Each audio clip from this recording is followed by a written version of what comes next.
motherfucker.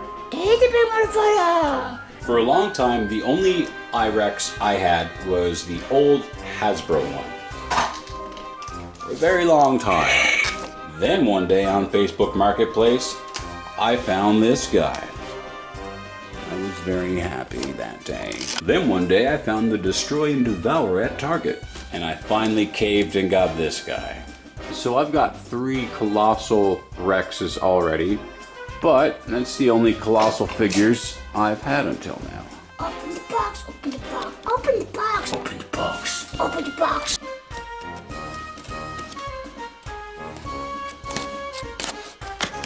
Oh! iRex, what happened to you? Look way up and I'll call Rusty. Who's Rusty? He looks great. My guy's leg is a bit squeaky. Oh no. Squeaky leg. Right? Terrible. While I was putting my trusty iRex together,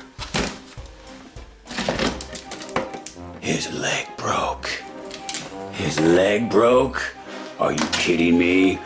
His leg broke. It didn't click in properly and it snapped. Luckily, I was just on the phone with Amazon and they're going to replace it. And since this tail is already attached and it doesn't fit in the box anymore, they're going to replace it for free. So I'm going to get a new iRex on Thursday. And I have this stupid broken. I've got a broken leg.